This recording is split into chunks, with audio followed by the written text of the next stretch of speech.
하나님 말씀 같이 봅니다. 오늘 우리에게 주신 말씀은 창세기 35장 1절에서 2절까지 말씀. 창세기 35장 1절 2절 말씀 우리 같이 한 목소리로 읽겠습니다. 시작. 하나님이 야곱에게 이르시되 일어나 베델로 올라가서 거기 거주하며 내가 내 형 에서의 낯을 피하여 도망하던 때에 내게 나타나던 하나님께 거기서 제단을 쌓으라 하신지라. 야곱이 입에 자기 집과 사람과 자기와 함께한 모든 자에게 이르되 너희 중에 있는 이방 신상을 버리고 자신을 정결하게 하고 너희들의 의복을 바꾸어 입으라. 아멘. 여러분, 영적으로 깨어있지 못한 사람은 하나님의 뜻, 하나님의 마음을 알 수가 없어요. 왜냐하면 영적으로 깨어있지 못한 사람들은 하나님과의 관계에 있어서 가장 기본이 되는 하나님께 묻는 삶을 안 살기 때문이에요. 영적으로 잠들어 있던, 마치 영적으로 죽어 있었던 것 같은 야곱은 하나님께 절대 묻지 않았죠. 그래서 자기가 원하는 방식으로 하나님을 섬기고 자기가 원하는 곳에 머물면서 그렇게 자기가 원하는 삶에 충실한 삶을 살았어요. 이렇게 자기에게 집중이 되어져 있는 삶을 살고 있는 야곱에게 세겜에서 너무나 충격적인 사건을 두 번이나 겪게 되죠. 하나밖에 없는 딸이 강간을 당하고 그 아들들이 살인자가 되고 약탈자가 됐어요. 이렇게 감당할 수 없는 큰 두 사건을 연거푸 일어났지만 그럼에도 야곱은 하나님께 엎드리지 않았고 끝까지 하나님께 이 문제들을 하나님께 가지고 나아가서 묻지 않고 하나님을 의지하지 않았죠. 이 어려운 상황에도. 이렇게 영적으로 깨어있지 못하게 되면 하나님께 묻는 삶이 죽게 돼요. 하나님께 묻는 삶이 죽게 되면 그 사람은 살아있는 것 같지만 사실은 죽어있는 삶을 사는 거나 마찬가지예요. 요한계시록 3장 1절에서 3절 세 번역으로 보면 부활하신 예수님께서 사대 교회를 향해서 이렇게 책망하시죠. 사대 교회의 지도자들에게 이 편지를 써서 보낸다. 하나님의 7 영과 7 별을 가진 네가 말한다. 나는 내 행위를 알고 있다. 내가 살았다는 이름을 가졌으나 사실은 죽은 거나 다름이 없다. 그러므로 너는 깨어서 죽게 된 나머지 부분을 강하게 하라. 내 행위가 하나님 앞에 완전하지 못하다. 그러니 내가 받은 것과 들은 것을 기억에 되살려 그것을 지키고 회개하라. 만일 내가 정신 차리지 않으면 내가 도둑같이 가겠다. 너는 언제 내가 너에게 갈지 알지 못할 것이다. 아멘. 여러분, 사대교회를 예수님께서 책망하실 때 다른 교회들을 이렇게 책망하실 때처럼 구체적으로 넌 이거 잘못했어 하면서 그렇게 콕 집어가지고 그들의 잘못을 지적하지 않으셨어요. 성경을 보면 그들이 도대체 이 사대교회가 뭘 잘못했는지 알 수가 없어요. 영적으로 분명히 문제가 있긴 있는데 그 문제가 어떤 건지 예수님이 말씀해 주시지 않았어요. 근데 확실한 건 뭐냐면 사대교회가 겉으로 볼 때는 신앙적으로 문제가 없었던 것 같이 보였지만 사실은 영적으로 심각한 문제가 있었더라는 거죠. 내가 살았다라는 이름을 가졌으나 라는 이 말씀에서 이름이라는 이 헬라어 단어의 뜻은 이름이라는 뜻도 있지만 명성, 평판 이런 의미도 가지고 있단 말이에요. 그러니까 사대 교회는 다른 여러 교회들로부터 살아있는 교회다, 막 생명력 있는 교회다, 막 이런 어떤 칭찬을, 명성을 얻었던 그런 교회였던 거죠. 그런데 실상은 예수님께서 보실 때는 그 교회는 죽어가고 있었더라는 거죠. 여러분, 성도가 영적으로 죽어가는 중요한 이유, 하나님과의 관계가 건강하지 않은 거죠. 하나님과 관계가 건강하지 않은 건 영적으로 병들었다라는 거죠. 여러분, 하나님과 관계가 왜 건강하지 않아요? 왜 영적으로 병들었어요? 하나님과 대화하지 않기 때문에. 하나님께 묻는 삶을 살지 않기 때문에. 여러분, 하나님께 묻는 삶을 살지 않으면서도 열심히 예배드리고 기도하고 헌금 드리고 봉사하고 전도하고 사역할 수 있어요. 얼마든지 그렇게 목회도 할 수 있어요. 얼마든지.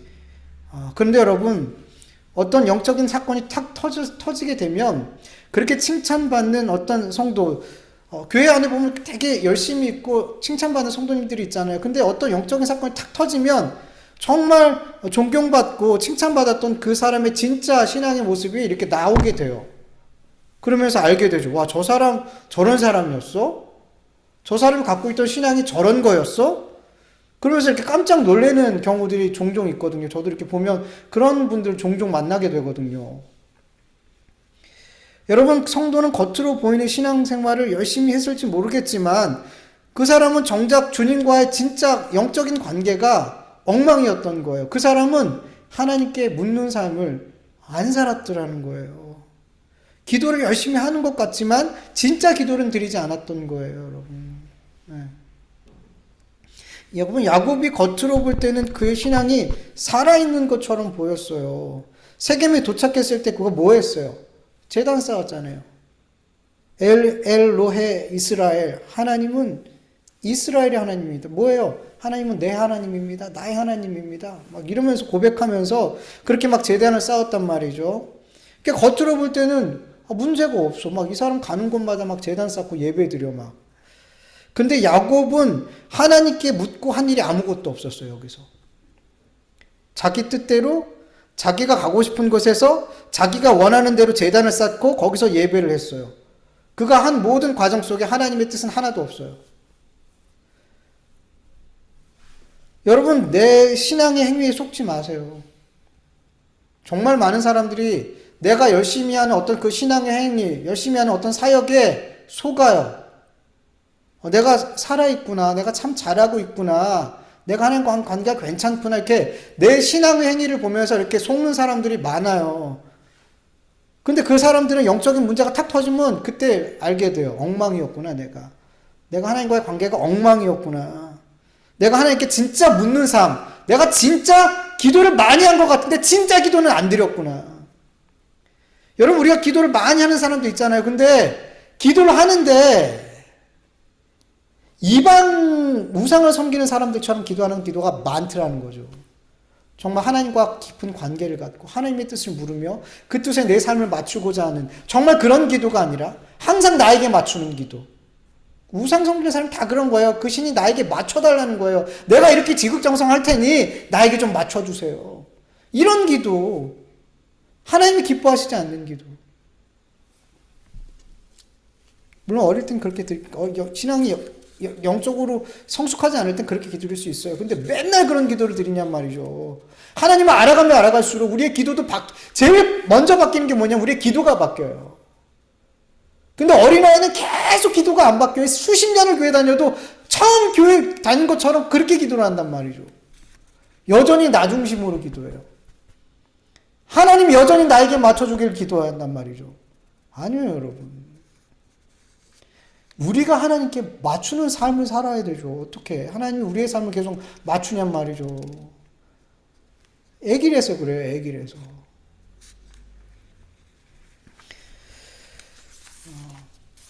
여러분, 육적으로 병들면 몸은 지금 내가 얼마나 병들었는지 계속 우리의 몸이 사인을 주잖아요. 몸이 주는 그 사인을 계속 무시하고 내 몸을 방치하면은 돌이킬 수 없을 만큼 몸이 망가지게 되잖아요. 여러분, 야곱 역시도 영적인 상태가 계속 죽어가고 있어요. 병들었어요. 그래서 하나님께서 경고를 하셨을까 안 하셨을까요? 하셨죠. 근데 여러분, 그 디나의 문제나 그 아들들의 문제처럼 이건 어마어마하게 큰 경고잖아요. 처음부터 그렇게 경고하실까요, 여러분? 아니에요, 여러분. 내가 도무지 어떻게 할 상황이 더 이상 나는 어떻게 해야 되지? 난 완전 망했네? 이렇게 큰 경고를 한 번에 하지 않으신단 말이에요. 그 전에 우리의 삶에 계속 말씀하신단 말이에요. 여러 모양으로 경고하신단 말이에요. 야곱은 분명 이 사건이 터지기 전에 하나님께서 분명히 그의 삶에 경고하시고 경고하셨을 거예요. 근데 그 경고들을 뭐 한 거예요? 다 무시한 거죠. 그러니까 더 이상 어찌할 수 없는 그의 삶으로 어떻게 해결할 수 없는 그런 큰 문제로 그에게 경고하시더라는 거죠. 여러분, 우리가 영적으로 병들면 하나님은 반드시 여러 가지 방법으로 우리에게 경고하세요. 정말 하나님께서 주신 그 경고들을 가볍게 여러분 경고하실 때, 여러분의 삶에 정말 가볍게 경고하실 때, 여러분 그때 그 경고를 받고 예수님 앞에 나아갈 수 있게 간절히 축원합니다. 여러분 빨리 치료받아야지 금방 나아요. 우리의 육도 그렇고 우리의 영도 그래요. 우리가 영이 깊이 병들면 치료할 때 너무 힘들어요. 그 주님 앞에 나가서 그게 회복되기까지 정말 힘들단 말이죠. 근데 우리가 가볍게 하나님께 경고하실 때 그 경고받고 예수님 앞에 가면 여러분 우리 금방 회복이 돼요. 그러니까 잘 들으세요. 제발 좀. 하나님께서 말씀하실 때 지금 내가 잘못하고 있는 것들에 대해서 경고하실 때 제일 많이 언제 경고하시겠어요? 말씀 통해 경고하신단 말이죠. 우리를 두들겨 패기 전에, 매를 들기 전에 엄마 아빠가 잘못하면, 자녀들 잘못하면 매부터 들어요? 이유도 모르고 막 맞게 때리지 않는단 말이죠. 너 이거 잘못했으니까 이렇게 하지 마. 경고를 몇 번 한단 말이죠. 근데 이 말을 아빠 말을 막 먹을 때 그래 네가 내 말을 먹는구나. 매도 한번 먹어봐라. 그러면서 이제 매를 들게 되죠. 하나님도 우리에게 처음부터 몽둥이 들고 패지 않아요. 경고하신단 말이죠. 가장 먼저는 말씀으로. 그 말씀으로 경고하실 때 여러분 들으시길 축원합니다. 여러분에게 유익이 돼요, 그게. 영적으로 거의 죽은 것 같은 야곱은 하나님의 그 어떤 경고에도 엎드리지 않았어요. 영적인 질병이 너무 오래 그렇게 영적 질병을 방치해뒀죠. 하나님과의 그 무너진 관계를 너무 오랫동안 방치해뒀던 거죠. 그래서 이제는 야곱은 이제 내 힘으로 어떻게 할 수 없는 그런 너무나 큰 어려운 상황들을 만나게 됐어요. 그럴 때 지난주 말씀처럼 1절 말씀처럼 하나님께서 야곱을 찾아가셨죠. 하나님께서 먼저 야곱을 찾아가셔서 그가 끝까지 묻지 않았던 그 하나님의 뜻, 하나님의 마음에 대해서 알려주셨어요. 그렇게 하나님께서 먼저 야곱이 먼저 깨뜨린 그 하나님의 관계를 다시 회복할 수 있도록 하나님께서 먼저 찾아가셔 손 내밀어 주셨어요. 그렇게 하나님께서 먼저 야곱을 찾아오셨을 때, 그리고 하나님의 마음을 깨닫게 해주셨을 때 비로소 야곱이 정신이 들었어요. 비로소 모든 영적인 문제들이, 내 모든 문제가 육적인 문제로밖에 보이지 않았는데 비로소 이 모든 문제가 영적인 문제였지라고 보게 되어졌어요.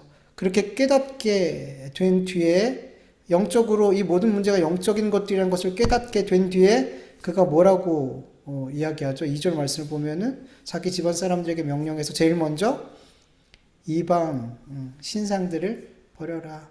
그리고 정결케 하고 새 옷으로 갈아입어라. 이렇게 명령을 하죠. 여러분 이 말씀, 이 야곱이 이 가족들에게 명령한 이 말씀을 통해서 여러분 우리의 삶 속에 우리가 영적으로 병들게 되었을 때, 하나님께서 우리에게 찾아오셔서 내 상태가 어떠한지 깨닫게 해주셨을 때 우리가 어떤 방법으로 회복해야 될지를 오늘 말씀을 보면서 좀 이렇게 확인해 봤으면 좋겠어요. 야곱은 먼저 영적인 문제들이 딱 보였을 때 제일 먼저 뭐가 보였냐면 이방 신상, 우리 그 야곱의 가족들이, 그리고 모든 종들이, 많은 종들이 뭘 섬기고 있었어요? 이방 신들을 섬기고 있었더라는 거죠. 네. 여러분 어떻게 하나님을 섬기는 가문에서 이렇게 대놓고 가족과 종들이 우상을 섬길 수 있냔 말이죠. 이게 어떻게 아무렇지도 않게 하나님을 믿는 그 가정에서 허용이 될 수 있었냔 말이죠. 야곱의 집에서는 절대 일어날 수 없는 일이 지금 일어났더라는 거죠. 여러분 영적으로 병들면 정말 말도 안 되는 일들이 일어나요. 여러분 교회가 어떻게 저럴 수 있냐라고 말할 때, 여러분 교회가 영적으로 병들면 세상의 그 어떤 공동체보다 말도 안 되는 일을 할 수 있어요. 정치인들이 아무리 말도 안 되는 그룹 같지만 여러분 영적으로 교회가 병들면 그 정치인들보다 더 말도 안 되는 일을 하는 게 교회예요. 여러분 육적으로 병든 것보다 영적으로 병든 게 그래서 너무 무서운 거예요. 죄의 끝을 보게 만드는 게 영적으로 병들었을 때예요, 여러분. 그리스도인들이. 여러분 영적으로 병들어 있으면 다른 사람의 영적인 문제로 안 보여줘요. 여러분 한 가문의 가장인 리더인 야곱이 영적으로 병들어 있으니까 자긴 집안 사람들이 그렇게 대놓고 우상을 섬기고 있는데, 그렇게 그들이 영적으로 죽어가고 있는데 이게 문제로 보여지지 않더라는 거예요. 그래서 다 허용이 되더라는 거예요. 되더라는 거예요. 우상을 섬기고 있는데. 여러분, 교회 지도자가 영적으로 깨어있는 게 얼마나 중요한지 몰라요. 교회 지도자가 영적으로 병들어 있으면 세상에 많은 우상들을 성도들이 섬기고 있어요. 물질을 섬기고, 막 힘을 섬기고, 권력을 섬기고, 세상의 성공을 섬기고, 막 음란을, 쾌락을, 막 세상의 것들을 막 섬기고 있는데, 막 가리지 않고 막 섬기고 있는데, 그 영적으로 죽어가고 있는 이 모든 문제들이 안 보여요. 안 보여요. 영적으로 병들어 있는 사람끼리 모여 있으면 여러분 자기들이 신앙생활 잘한다고 생각해요. 괜찮다. 이게 정말 문제라는 거예요, 여러분. 여러분 그래서 기도하셔야 돼요. 교회 지도자들이 영적으로 깨어 있을 수 있도록 여러분 정말 우리가 기도해야 돼요. 그래야 성도들이 영적으로 병들었을 때 우리의 가장 좋은 의사인 예수님께 데려갈 수 있지 않겠냔 말이죠. 여러분 교회 지도자들이 하는 일은 영적으로 병든 성도들을 고치는 일을 하는 게 아니에요. 여러분 우리 못 고쳐요. 우리의 영적인 문제는 우리가 못 고쳐요. 우리 예수님께만 치유의 능력이 있단 말이죠. 우리의 영을 회복시킬 능력이 있단 말이죠. 그래서 교회 지도자들은 뭐 하는 거냐면 영적으로 병든 자들을 누구에게 데려가는 거예요? 우리의 예수님, 우리의 치료자 대신 가장 좋은 치료자 대신 예수님 앞에 데려가는 거예요. 그 말씀 앞에 데려가는 거예요. 그러면 예수님이 치료해 주시니까. 그 일을 영적 지도자들이 해야 되는 거예요. 근데 영적으로 병들어 있으니까, 교회 지도자들이 영적으로 병들어 있으니까 영적으로 빌빌거리고 지금 고통받고 병들어 있는 성도들이 안 보이더라는 거죠. 예레미야 6장 13절에서 15절 세 번역으로 보면 힘 있는 자든 힘 없는 자든 모두가 자기 일속말 채우며 사기를 쳐서 재산을 모은다. 예언자와 제사장까지도 모두 한결같이 백성을 속였다. 백성이 상처를 입고 앓고 있을 때 괜찮다, 괜찮다 하고 말하지만 괜찮기는 어디가 괜찮으냐. 그들이 그렇게 역겨운 일들을 하고도 부끄러워하기라도 하느냐? 천만에 그들은 부끄러워하지도 않았고 얼굴을 붉히지도 않았다. 그러므로 그들이 쓰러져 시체 더미를 이룰 것이다. 내가 그들에게 벌을 내릴 때 그들이 모두 쓰러져 죽을 것이다. 나 주의 말이다. 아멘. 여러분 교회 지도자들이 영적으로 병들어 있으면 성도들이 영적으로 병들어 죽어가고 있는데 뭐라 그러냐면 평안하다, 평안하다, 괜찮다, 괜찮다 이렇게 말해요. 여러분 여러분 지금 잘하고 있어요. 여러분 정말 열심히 잘 살고 있어요. 여러분 잘 될 거예요. 괜찮습니다. 여러분 그들은 지금 하나님께서 보실 때 역겨워하는 일들을 부끄러워하지도 않고 얼굴을 붉히지도 않고 그렇게 죄악된 삶을 살고 있는데 교회 지도자들이 괜찮아요. 여러분 잘하고 있어요 라고 말하더라는 거죠. 그러면서 우리는 잘하고 있어요. 신앙생활 잘하고 있어요. 그게 모두 다 착각하고 있더라는 거죠. 이거 얼마나 무서운 일이에요. 여러분. 여러분 내가 영적으로 건강할 수 있기를 당연히 기도해야 되죠. 그런데 여러분 정말 교회 지도자들이 영적으로 건강할 수 있도록 여러분 기도하셔야 됩니다. 이게 나를 위한 기도이며 우리 모든 공동체를 위한 기도라는 것을 여러분 믿으시고 여러분 실제로 교회 지도자들을 위해서 기도하지 하는 분 별로 없어요. 많을 것 같죠? 예전엔 참 많이 했어요. 근데 안 해요. 목회자들 위해서 기도하는 분들 사실 몇 명 안 돼요. 되게 웃기지 않아요? 다들 자기들 기도하기 바빠요. 근데 아니에요. 바울도 그렇고 다 자기를 위해서 기도해 달라고 그래요. 여러분 얼마나 능력의 사람이에요. 얼마나 성령으로 사로잡히고 하나님 복음을 열심히 전하고 하나님이 능력으로 주셔서 그렇게 열심히 하는 사람이에요. 근데도 불구하고 나를 위해서 기도해 줘야 돼. 나를 위해서 복음을 잘 전할 수 있게 기도해 줘야 돼. 얼마나 중요한 일인지 몰라요. 제가 묻지 않을 거예요. 여러분들 미안해 할까봐 저를 위해서 기도하시냐고. 미안해 하실까봐 우리 성도님들한테도 안 물어봐요. 제가 예전에 물어봤다 상처받았거든요. 기도를 안 하시더라고. 근데 이게 우리 교회뿐만 아니에요. 다들 이렇게 보면은 별로 이렇게 목사님에게 정말 목사님이 정말 영적으로 살아있어야 돼. 깨어있어야 돼. 정말 그런 간절함을 가지고 목사님을 위해서 정말 기도하는 분들 많지 않아요. 여러분 정말 기도하시길 바라요. 그게 여러분을 위해서도 교회 공동체를 위해서도 너무 중요한 일이에요.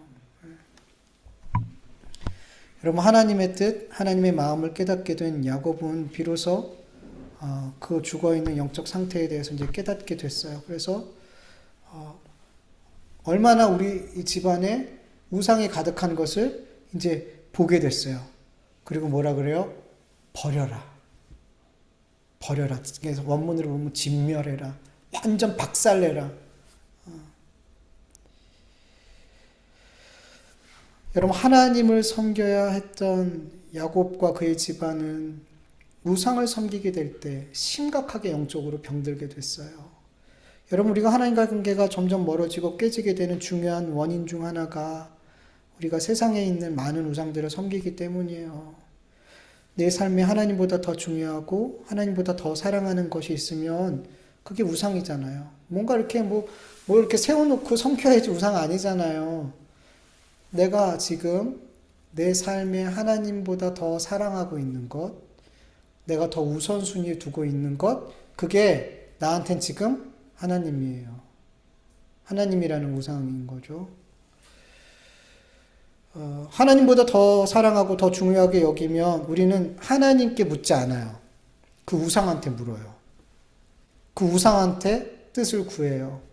예를 들면 여러분, 우리가 물질을 우상으로 삼고 살고 있잖아요. 물질을, 돈을 하나님보다 더 중요하게 여기고 더 사랑하잖아요. 그러면 내 삶에 어떤 문제가 오면은 답을 하나님 앞에 묻지 않고 답을 하나님께 찾는 게 아니라 물질에서 답을 찾으려고 그래요. 물질로 이 문제를 해결하려고 그래요. 다른 것도 다 마찬가지예요. 하나님께 먼저 찾아가지 않아요. 사람에게, 물질에게, 세상에 힘 있는 자에게. 무엇보다 가장 큰 문제는 세상의 것들을 우상으로 섬길 때 우리의 삶의 모든 문제를 육적인 문제로만 봐요. 이게 너무 무서운 거예요. 육적인 문제로만 봐요. 영적인 문제로 보지 않아요. 그러니까 자꾸 육적인 것들로 문제를 해결하려고 하는 거죠. 그러니까 영적인 문제로 보지 못하니까 이 문제를 하나님 앞에 가지고 못 나가더라는 거죠. 여러분, 하나님께서 먼저 우리를 찾아오시고 내 삶의 문제가 육적인 문제가 아니라 영적인 문제라는 것을 깨닫게 되었을 때 내가 지금 하나님보다 더 사랑하고 의지하고 더 기뻐하고 더 중요하게 여기는 것이 무엇인지를 기도하는 가운데 반드시 찾아낼 수 있기를 간절히 축원합니다. 그리고 그 우상은 어떻게 해야 돼요? 진멸해야죠. 진멸해야죠. 근데 여러분들에게 분명히 우상이 있을 거예요. 근데 그것을 진멸하기, 버리기가 여러분 쉬워요, 어려워요? 어렵죠. 많이 해보셨을 거예요. 노력도 해보셨을 거예요. 근데 쉽지가 않아요. 왜 어렵냐 하면 여러분, 모든 우상의 중심에는 결국에 어떤 우상이 있냐면 나라는 우상이 있어요. 내가 돈을 우상으로 섬기는 것 같지만 사실은 그 중심에 누가 있어요? 나. 항상 나라는 우상이 있단 말이에요. 내가 섬기는 모든 우상의 중심에 결국엔 나예요. 그래서 우상을 버린다는 건 곧 뭐냐면 나를 부인하는 게 거기에 포함되어 있단 말이에요. 그래서 어려운 거예요. 그래서 어려운 거예요, 여러분.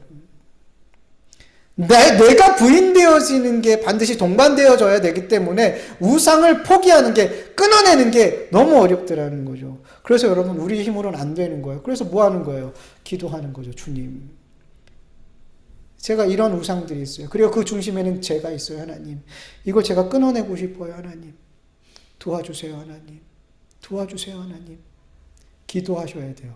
근데 그것보다 더 중요한 게 뭐냐 하면 하나님, 제가 하나님을 제 삶의 우선순위에 두게 해주세요. 하나님을 정말 제가 가장 사랑할 수 있게 해주세요. 여러분, 이 기도를 반드시 드려야 돼요. 왜냐하면 여러분, 우리가 하나님을 내 삶의 우선순위에 두지 않고 하나님을 가장 사랑하지 않게 되면 어떤 우상을 끊어냈어요. 그럼 여러분, 금방 다시 다른 우상들을 우리는 섬기게 돼요. 그래서 우상을 끊어내는 일보다 더 중요한 건 뭐냐면 하나님을 내 삶의 우선순위에 두는 거예요. 하나님을 가장 사랑하는 거. 그게 가장 중요해요. 어떻게 보면 이 삶이 우리에게 임하면 자연스럽게 내가 섬기는 많은 우상들이 끊어져 나가게 될 줄 믿습니다. 그래서 이 기도를 정말 드리셔야 돼요. 하나님, 하나님이 제 삶의 우선순위가 되게 해주세요. 그래서 여러분 자꾸 만나게 될 거예요. 여러분들이 섬기고 있는 우상과 하나님, 이 두, 하나님의 말씀, 이 두 가지 중에 하나를 선택해야 되는 상황들이 계속 만나게 될 거란 말이에요. 그때 여러분, 그때마다 그렇게 기도하시란 말이에요. 그때마다 여러분 그냥 너무 쉽게 하나님 용서해 주세요. 저 이거 한 번만 더 제가 원하는 거 선택할게요. 이러지 마시고요, 좀. 그때마다 좀 기도하시란 말이에요. 정말 절박하게 하나님이 제 삶의 우선순위 됐으면 좋겠어요. 정말 하나님을 제가 사랑한다는 게 이 순간 정말 확인됐으면 좋겠어요. 제가 확인했으면 좋겠어요. 제가 말로만 하나님을 사랑하는 게 아니라 제가 정말 하나님을 가장 사랑한다는 걸 이 선택의 순간에 제가 정말 확인했으면 좋겠어요. 그랬으면 좋겠어요, 여러분. 그렇게 선택의 순간마다 여러분 치열하게 기도할 수 있기를 간절히 원합니다. 그래서 정말 말로만 아니라 내가 정말 하나님을 사랑하고 있다는 이 사실이 여러분 삶에 확인될 때 여러분 그게 얼마나 기쁜 일인지 몰라요. 육이 불편할 수 있고요. 손해볼 수 있어요. 근데 내가 하나님의 사랑을 택했을 때 이 모든 잃어버린 것보다 그 하나님을 택한 그 사랑이 너무나 커서 그 기쁨 때문에 잃어버린 게 하나도 안 아까워요, 여러분. 여러분 그 기쁨을 맛보길 간절히 축원합니다. 하나님의 사랑을 택했을 때 오는 그 기쁨은 여러분 말로 할 수 없어요.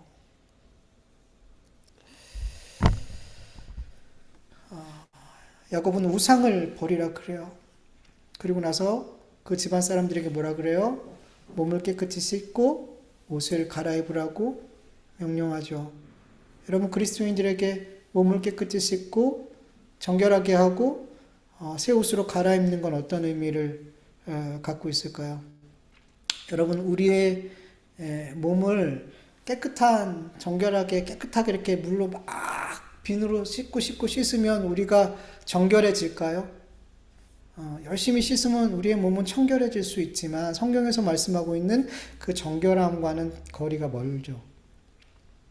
아무리 깨끗한 물로 좋은 비누로 아무리 온몸을 씻어도 우리는 하나님 앞에 정결해질 수 없죠. 그래서 예레미야 2장 22절 현대인의 성경으로 보면 나 주 여호와가 말하지만 내가 아무리 잿물로 씻고 많은 비누를 사용한다고 해도 내 죄는 여전히 내 앞에 있을 것이다.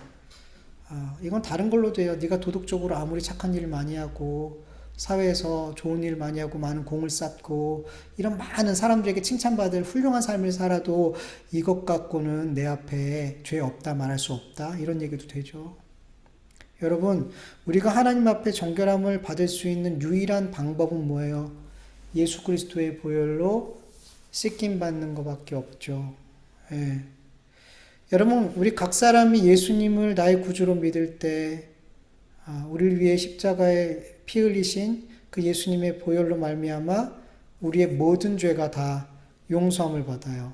이전에 지은 죄도 용서받아요. 지금 짓고 있는 죄도 용서받고요. 앞으로 짓게 될 죄까지도 우리는 예수 그리스도의 보혈로 말미암아 다 용서함을 받았어요. 여러분 이걸 믿으시나요? 이걸 믿으시나요?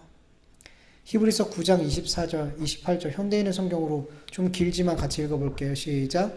그리스도께서는 참 성소의 모형에 불과한 사람의 손으로 만든 지상의 성소에 들어가신 것이 아니라 우리를 위해 하나님 앞에 나타나시려고 하늘에 있는 성소에 들어가셨습니다. 대제사장은 자기의 피가 아닌 짐승의 피를 가지고 해마다 지성소에 들어갔으나 그리스도는 자주 자기를 드릴 필요가 없었습니다. 만약 그렇게 해야 한다면 그리스도께서 세상의 창조될 때부터 자주 고난을 받아야 했을 것입니다. 그러나 이제 그리스도는 자기를 제물로 드려 죄 없애렸고 역사 끝에 단번에 나타나셨습니다. 사람이 한 번 죽는 것은 정해진 운명이지만 죽은 후에는 심판이 있습니다. 이와 같이 그리스도께서도 많은 사람의 죄를 없애려고 단번에 희생의 제물이 되셨습니다. 그리고 다시 오실 때에는 죄를 위해서가 아니라 자기를 기다리는 사람들에게 구원을 주시기 위해 두 번째 나타나실 것입니다. 아멘. 예수님께서는 우리의 죄를 용서하시기 위해서 이 땅의 성소가 아니라 하늘에 있는 성소, 완전한 성소에 들어가셔서 자기의 피를 흘리셨어요. 십자가의 대속. 그로 말미암아 단번에 우리의 죄가 예수님의 십자가의 죽으심으로 그 피 흘리심으로 단번에 우리의 죄가 용서받았어요. 용서받았어요. 세상 끝에, 지금은 종말이에요. 예수님이 오신 이후로 지금 종말을 살고 있어요. 세상 끝이죠. 세상 끝에 예수님이 오셔서 우리의 죄를 용서하시기 위해서 죽으셨어요. 그리고 예수님이 다시 오실 때는 죄를 위함이 아니에요. 우리를 구원하기 위해서 다시 오실 거예요. 여러분, 예수님께서 십자가에 흘리신 보혈을 믿는 자들은 그 죄가 단번에 용서받았음을 믿으시길 축원합니다. 예수님의 보혈만이 우리를 하나님 앞에 정결하다 인정받게 한단 말이에요. 그래서 우리가 영적으로 병들고 하나님과 관계가 깨져 있다는 것을 깨닫게 되었을 때 반드시 예수님의 보혈을 의지해서 회개해야 되는 거예요.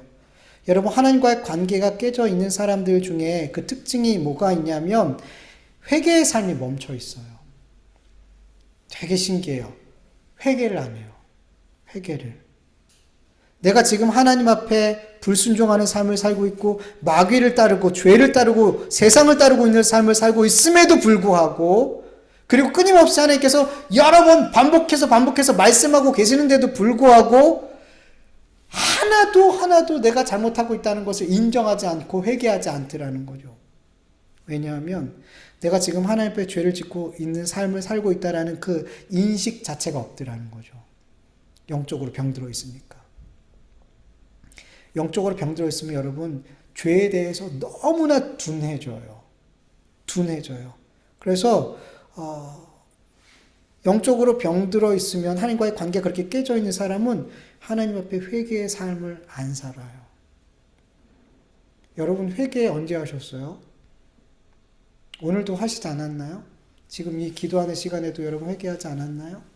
하나님 관계가 정상적으로 건강한 관계는 하나님 앞에 회개하는 삶이 되게 자연스럽고 당연해요. 근데 영적으로 병들어 있으면 회개를 하지 않아요. 죄가 안 보이거든요. 여러분, 우리가 얼마나 날마다 많은 죄를 짓고 살아가는지 몰라요. 근데 영적으로 병들어 있으면 그 수많은 죄를 짓고 있는데도 불구하고 그 죄가 보이지 않아요. 그러나 여러분, 하나님과 관계가 건강할수록 그 사람은 죄에 대해서 예민해질 수밖에 없어요. 그래서 하나님께서 나의 죄악들을 하나님 앞에 자꾸만 가지고 나아가서 회개하고 예수님의 십자가 보혈을 계속해서 의지할 수밖에 없는 거예요, 여러분. 그래서 영적으로 하나님께서 내가 병들었음을 깨닫게 해주셨을 때 우리는 회개해야 돼요. 그리고 회개의 삶을 회복해야 되는 거예요. 회개의 삶을. 근데 여러분, 여기서 또 우리가 짚고 넘어갈 것, 여러분들이 좀 분명히 알고 있어야 될 것이 있어서 제가 같이 나누려고 그래요. 여러분, 우리는 계속 앞에서 분명히 예수 그리스도께서 단번에 우리의 죄를 용서하셨어요. 십자가에서. 그런데 여러분, 우리는 왜 계속 회개해야 될까요? 주님이 십자가에 죽으심으로 말미암아 우리는 이전에 지은 죄, 지금 짓고 있는 죄, 앞으로 지을 죄도 다 용서받았죠. 다 용서받았는데 왜 회개를 해야 될까요? 우리 죄를 다 용서해 주셨기 때문에 우리 회개하지 않아도 되지 않나요? 이런 생각 안 해보셨나요? 여러분, 성령님을 통해서 예수님을 마음으로 믿고 입술로 시인한 사람은, 십자가의 복음을 믿는 사람은 모든 죄를 용서받고 누구의 자녀가 됐어요? 하나님의 자녀가 됐죠. 죄 인해서 의인이 됐죠. 여러분, 이걸 믿으시나요? 그래서 여러분, 지금 예수님을 믿고 난 뒤에 우리가 짓는 죄는 우리를 하나님의 심판받고 지옥에 가게 만드는 그런 능력이 있을까요? 없을까요? 우리의 구원과 상관없어요. 예수님을 믿고 나서 짓는 죄는 우리의 구원과 상관이 없어요. 그게 잘못 알고 있는 분들이 있어요. 내가 마치 회개를 안 하고 죽으면 큰일 날 것처럼 생각하는 분들이 있어요, 여러분. 만약에 내가 어떤 죄를 졌는데 이 죄를 회개하지 못하고 죽었어. 그 사람 천국 가요, 지옥 가요? 예수님 믿는 사람인데, 분명히 성령을 통해서 예수님을 믿은 사람인데 어떤 죄를 졌어. 불순종했어. 그리고 나서 회개를 못하고 갑자기 죽게 됐어, 그 사람이. 그 사람 어떻게 될까요? 회개하지 못한 죄 때문에 지옥 갈까요? 아니에요, 여러분. 회개하지 못한 죄 때문에 그가 지옥 갈 일은 없어요, 여러분. 하나님의 자녀가 됐는데 이 회개하지 못한 죄 때문에 내가 하나님의 자녀에서 탈락이 돼. 있을 수 있어요, 없어요? 절대 없어요. 내가 이미 의인 됐는데, 이미 내가 영생을 소유했는데, 회개하지 못한 죄 때문에, 죽기 전에 회개하지 못한 죄 때문에 내가 이 죄로 말미암아 하나님께 심판받는다. 있을 수 없어요. 없어요. 그럴 수가 없어요. 네. 여러분, 그래서 예수님을 믿고 난 다음에 우리가 짓는 죄는 구원의 문제에서 다룰 죄가 아니라 하나님 아버지와 자녀된 우리, 아버지와 자녀 관계에서 봐야 되는 죄의 문제인 거예요. 네. 여러분, 아버지와 자녀의 관계가 부모의 말을 자녀들이 불순종했어. 하지 말라는 것들을 했어. 경고가 있는데 또 하고 또 했어. 그럼 자녀가 어떻게 해야 돼요? 이 부모와 자녀의 이 깨진 관계가 회복되려면 어떻게 해야 돼요? 아빠 잘못했어요. 엄마 잘못했어요. 제가 엄마 하지 말라 그랬는데 너무 하고 싶어서 했어요. 하나님, 아버지, 어머니 용서해 주세요. 탕자랑 아버지랑 관계가 언제 회복이 됐어요? 아버지 잘못했어요. 제가 아버지께, 하나님께 죄를 지었어요. 회개하고 돌아와서 회개할 때 아버지와 아들과의 관계가 회복이 되죠. 여러분, 마찬가지예요. 우리 그리스도인들은 예수님을 믿고 난 다음에 짓는 죄는 어디에 영향을 주냐면 하나님과의 관계에 영향을 주는 거예요. 구원에 영향을 주는 게 아니라. 여러분, 이걸 분명하게 바르게 알고 있어야 돼요. 근데 이걸 잘 구분 못하고 있는 분들이 제가 볼 땐 적지 않을 거예요. 그래서 여러분, 우리가 예수님을 믿는 사람들은 예수를 믿고 난 뒤에는 회개할 수 있는 특권이 주어져요. 여러분, 회개는 아무나 할 수 있는 게 아니죠. 하나님을 아버지로 둔 자만이 하나님 아버지께 회개할 수 있는 특권을 가지게 돼요. 근데 우리가 하나님 아버지께 불순종하고 죄악의 삶을 살고 세상을 따라가고 육신을 따라가게 될 때 아버지께 어떻게 돼요? 아버지와의 관계가 어떻게 돼요? 어렵게 되죠. 깨지게 된단 말이에요. 힘들게 된단 말이에요. 그럴 때 여러분, 우리 어떻게 해야 돼요? 회개하는 거예요. 회개를 통해서 하나님과 바른 관계를 세워가는 거란 말이에요. 그래서 예수님 믿고 난 다음에 이 죄의 문제는 지옥과 천국의 문제가 아니라, 구원받고 못 받고의 문제가 아니라 하나님과의 관계의 문제예요. 근데 이 말씀을 잘못 오해해서 그래? 그러면 하나님께 예수님 믿고 나서 나 죄 다 용서받았으니까 이제 이게 구원과 상관없으니까 굳이 회개할 필요 있어? 나 이미 한번 예수님 믿고 회개했으니까 이제 더 이상 회개하지 않아도 돼. 이렇게 생각하는 사람들이 있죠. 구원파 같은 이단들. 그래서 그들은 회개하지 않아요. 처음에 회개하고 나면 이 단 한 번의 예수 그리스도의 십자가의 보혈의 능력이 우리 죄를 다 용서했다고 믿는 거예요. 그래서 그들은 그 이후에는 회개하지 않아요. 그러니까 잘못하는 거예요. 이것도 잘못하는 것도 저것도 잘못하는 거예요. 그러니까 정확히 알아야 되는 거예요. 물론 한 번 회개함으로 말미암아 우리 하나님의 자녀가 됐어요.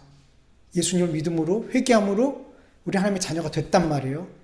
근데 그 이후에는 구원의 문제가 아니라 하나님 아버지와 나와의 건강한 관계를 위해서, 왜냐하면 죄는 하나님 기뻐하시지 않으니까, 죄악된 삶을 하나님은 원치 않으시니까, 그건 불순종의 삶이니까, 그러한 삶을 살면 하나님 관계가 어려워진단 말이에요. 그것 때문에 구원받지 못하는 건 아니지만 우리의 삶이 계속 그렇게 하나님과 관계가 어려우면 우리가 살 수 있어요? 못 살아요? 못 살아요, 우리가. 그럼에도 불구하고 죄를 회개하지 않고 계속 산다. 여러분, 그 사람은 예수님을 진짜 믿는 게 아니에요. 내가 죄를 회개하지 않는데도 불구하고 아무렇지도 않고 계속 그렇게 살아가. 근데 그게 문제가 안 돼, 나에게. 그럼 그 사람은 예수님 아직 못 만난 거거나. 여러분, 근데 정말 하나님이 택한 사람은 어떻게 하셔요? 그냥 놔두지 않는다는 거죠. 하나님 계속 방치해두면 그거는 예수님 안 만난 사람이고 하나님께 버림받은 사람이죠. 하나님 택한 사람이 아니죠. 근데 야곱처럼 이렇게 끝까지 회개하지 않는 사람들, 근데 하나님 결국에 어떻게 해요? 하나님이 택한 자들은 찾아가신단 말이죠. 결국 회개할 수밖에 없게끔, 그 삶이 변화될 수밖에 없게끔 인도하시더라는 거죠. 이 회개의 부분, 예수님 믿기 전, 그리고 믿은 이후에 이 회개, 이 죄의 문제가 어떤 건지 여러분 잘 분별할 수 있길 축원합니다. 이렇게 우리가 영적으로 병들었을 때, 주님이 그것을 깨닫게 해주셨을 때, 우리의 삶은 회개의 삶이 회복이 되어야 돼요. 회개의 삶이 회복이 돼요. 그리고 마지막으로 야곱은 뭐라 그래요? 의복을 바꿔 입으라 그러죠. 의복. 여러분 그리스도인에게 의복은 어떤 새 옷, 새 의복은 어떤 것을 의미하고 있을까요? 요한계시록 19장 8절 세 번역으로 보면 신부에게 빛나고 깨끗한 모시옷을 입히게 하셨다. 이 모시옷은 성도들의 의로운 행위다. 이렇게 말씀하고 있어요. 예수 그리스도께서 우리에게 예수님의 피로 물든 모시옷을 우리에게 입혀주셨어요. 그 옷은 우리의 의로운 행위래요.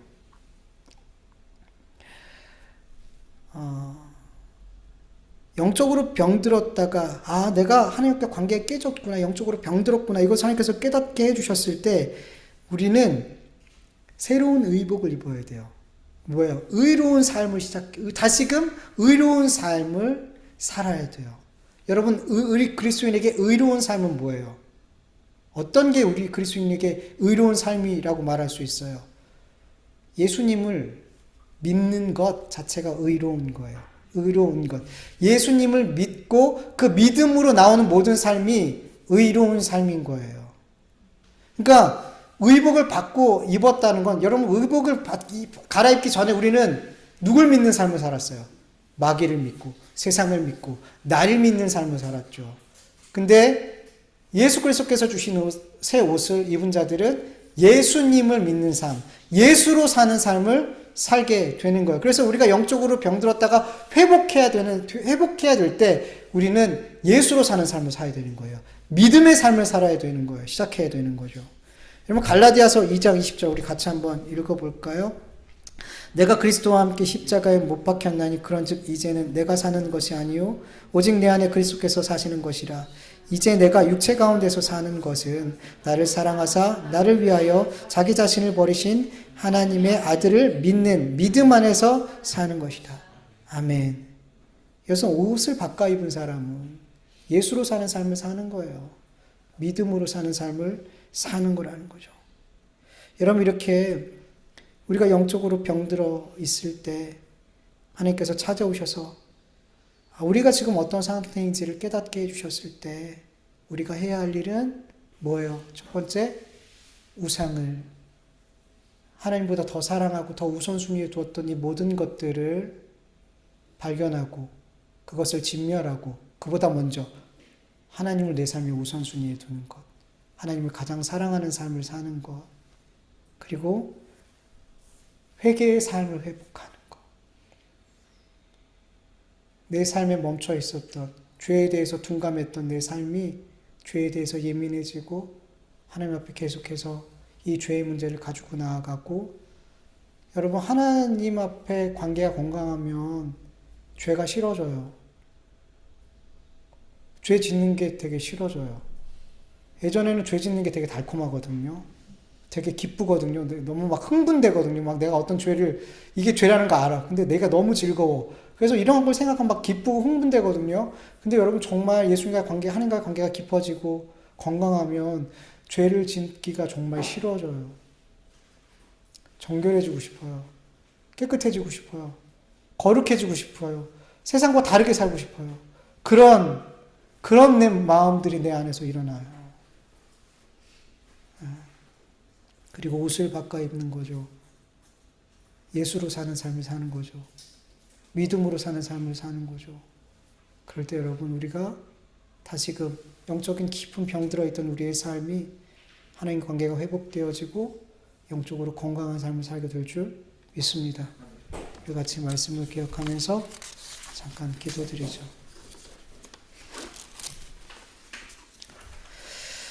하나님 감사합니다. 오늘도 이렇게 하나님 말씀 같이 나눌 수 있도록 은혜 베풀어 주셔서 너무나 감사합니다. 하나님 도와주세요. 오늘도 우리에게 주신 말씀들이 우리 안에 잘 깨달아질 수 있게 도와주세요.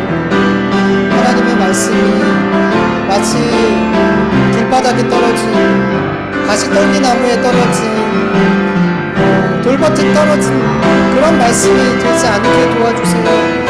하나님 우리의 심령을 옥토같이 변화시켜 주셔서 주님의 말씀들이 이해되어지고 믿어지고 깨달아져서 아버지 내 삶에 30배, 60배, 100배의 결실을 맺을 수 있는 그래서 하나님께 영광이 되고 하나님께 기쁨이 되는 우리의 삶이 되게 하여 주시옵소서. 하나님께 기쁨이 되는 삶이 얼마나 기쁜 삶인지 우리가 경험하게 하여 주시옵소서. 하나님을 가장 우선시하는 삶이 얼마나 행복한 삶인지 하나님을 가장 사랑하는 삶이 얼마나 기쁜 삶인지 얼마나 행복한 삶인지 내가 하나님의 사랑을 택하고 하나님의 사랑을 택함으로 말미암아 이 세상의 것들을 아버지 하나님 내버리고 끊어낼 때 아버지 이 모든 것보다 하나님의 사랑을 택한 이것이 얼마나 나를 행복하게 하고 얼마나 기쁜지를 우리가 경험하게 하여 주셔서 하나님 이 세상의 우상들을 끊어내는 일이 좀 더 쉬워지기를 간절히 원합니다. 나를 우상의 자리에서 세워 나를 우상으로 섬겼던 아버지 그런 삶을 돌이켜 하나님을 나의 왕으로 섬기는 삶이 얼마나 기쁜 삶인지 깨달음으로 그렇게 나를 내려놓는 삶이 아버지 하나님 피조물의 자리에 내려가고 자녀의 자리로 내려가는 그 삶이 정말 어렵지 않도록 하나님께서 도와주셔서 기도를 원합니다. 하나님 우리가 영적으로 힘들어 있으면 우리의 죄에 대해서 너무나 둔감해집니다. 하나님 도와주세요. 우리가 정말로 날마다 우리의 죄에 예민하게 하여 주셔서 아버지 하나님이 거룩함을 추구하고 아버지 하나님 정결함을 추구하고 그래서 계속해서 우리의 죄가 너무나 예민하게 보여져서 회개하며 우리가 하나님과 깨끗한 건강한 관계의 삶을 아버지 살아갈 수 있도록 도와주시옵시고 이제는 내가 산 것이 아니고 내 안에 계신 하나님의 아들을 믿는 믿음의 삶을 살게 해주세요. 예수로 사는 삶을 살게 해주세요. 아버지 영적인 죽으실 때는 내 힘으로 사는 삶을 삽니다. 그러나 하나님 내가 영적으로 회복되어지고 하나님과 건강한 관계가 되어졌을 때 예수로 사는 삶 오직 믿음으로 사는 삶을 살게 될 줄 믿습니다. 하나님 도와주시옵소서. 하나님과의 관계가 건강하게 회복되어지고 이 영적인 질병이 치료되고 아버지 하나님 우상을 버리며 아버지 하나님 날마다 회개하는 삶을 살며 그렇게 하나님 의로운 옷을 삼고 의로운 옷을 입고 사는 삶이 되어질 수 있도록 도와주시옵소서. 감사하며 예수님의 이름으로 기도합니다.